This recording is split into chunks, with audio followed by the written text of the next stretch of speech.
welcome back to a weekly showcase of progress at the Sharkstead.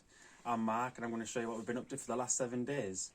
So at the beginning of the week, we got pretty lucky with the weather. We had about 2 days of bright blue skies and it made us get out and tackle the neighbour's plot, which we mentioned what we wanted to do in last week's episode. So follow me and I'll show you what we've been up to. So you can see we've got a pile of logs here and they're all absolutely dead. And this came from the trellises, which we're going to explain in a few minutes. It's all going to be processed and stacked, and might as well make use of it instead of letting it rot.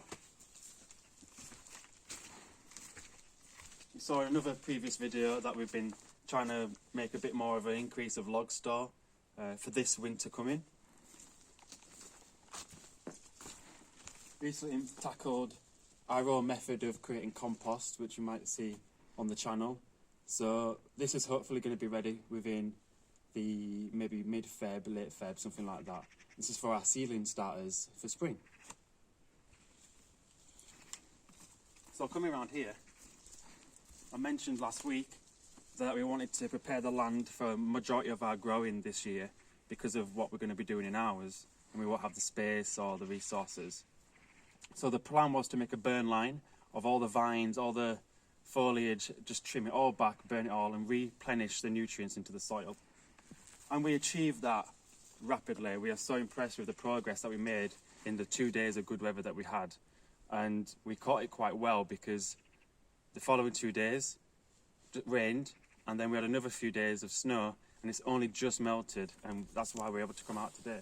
So if we walk down here and step down, we'll talk about how we feel about the process and what we've done with our neighbour's plot.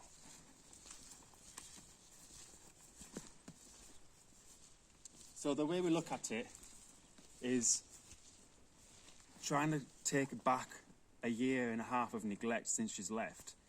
We have to do a lot of dismantling just to repair and replenish what has already been there, and unfortunately, as you can see from the trellises of the wood previously, it was just all collapsing. So the burn line was achieved. We managed to flatten all this and it's ready for ploughing and rotivating. It's a bit later than usual this time of year, but I think we're going to have to catch up with ourselves. There used to be a chain link fence at the back and you can just see the spurs of bars that held it up. Nightmare, all intertwined with vines and trees, and it just needed to come down. And we're hoping that if she does ever come back, the effort we're putting in, it's important for us to think, will she be upset with what we've done, or will she be proud and happy? And we think she's going to be absolutely over the moon if she does ever come back, because we're bringing her plot back to life. So we're going to walk across now to her wine grapes. And you can see as we're walking up closer to it, they were made out of concrete posts. And a bit earlier this week, or at the weekend, we couldn't even get close to them. We had to cut them right back, and fortunately the grapevines in Bulgaria, they are just so vigorously growing that we're not worried about them not coming back. And some of these are years old. So you can see that what we've done is found the main trunks, the most thickest and healthiest and oldest vines, and just cut them back for now. Just expose which ones are where and try and rebuild what was originally envisioned. So there's a couple of vines here, as you can see, just a bit of tacky string holding them up for now. And when we've dismantled with the log that went across, we've made some spare concrete posts there. So the plan is to make more of a permanent structure for her and maybe make a new trellis out of the concrete posts to support that weight as they grow. And whilst we've been clearing the land, we were discovering different parts of crops. As you can see, it's still a bit of a mess, but Anisha did an absolute astounding job finding garlic, wild garlic. So she's thinned them out, and it was just a nice surprise, and give it some space, give it some room to grow. And these are all self-seeded, we believe, from a small patch she must have had a few years ago. So we had stumbled upon some wild garlic, only because we could smell it as we were raking all the weeds out. And before I stand on them, without realising, we've also got some strawberries. And we knew they were here last year, but we just could never get to them. The grass was this high, and then we had all the just out of control chaos going on. So we've also started to expose this vast bed of strawberries, which we're really happy to see growing this year.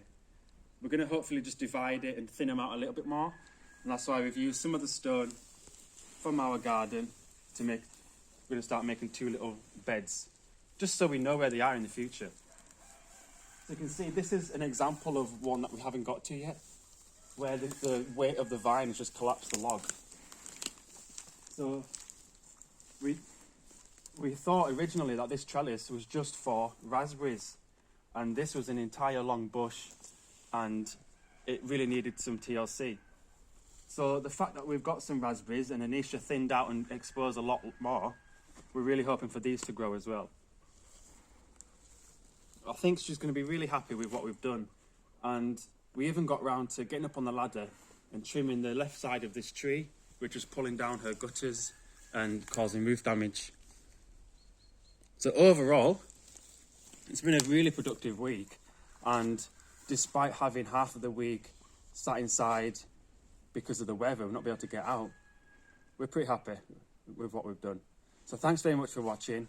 Have any comments, let us know how you think we're doing, any suggestions or improvements, and I'll see you next week. Thanks for watching. Goodbye.